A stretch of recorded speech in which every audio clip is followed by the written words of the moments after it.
গুরুতর জটিল রোগে আক্রান্ত দেশের জনপ্রিয় গায়ক, সুরকার, অভিনেতা ও মডেল তাহসান রহমান খান তাই ভক্তদের একটি দুঃসংবাদ আগাম জানিয়েছেন তিনি।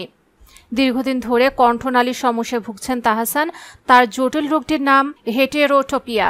এ জটিল রোগে 2018 সাল থেকে ভুগছেন তিনি।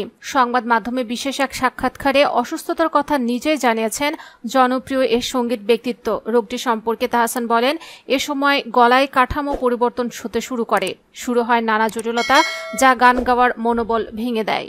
তাহসান আরও বলেন, দিন যত পার হচ্ছে গান গাওয়ার সক্ষমতা হারাচ্ছি। গত 6 বছরে সেটা একটু একটু করে বুঝেছি। প্রথমে খুব ভয় পেতাম, মনে হতো আর গাইতে পারবো না।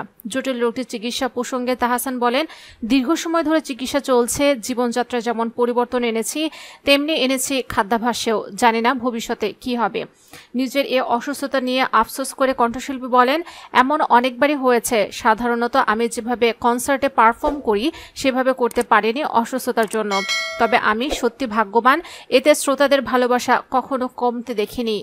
এ সময় ভক্ত আর শ্রোতাদের উদ্দেশ্যে জীবনের অনিশ্চয়তা থেকে তাহসান বলেন, আমার জন্য আপনারা দোয়া করবেন, রোগটি যেন আরও বেশি আমায় না ভোগায়। গলার সমস্যার কারণে আমি এখন আগের চেয়ে কনসার্ট আর লাইভে গান গাওয়া কমিয়ে দিয়েছি।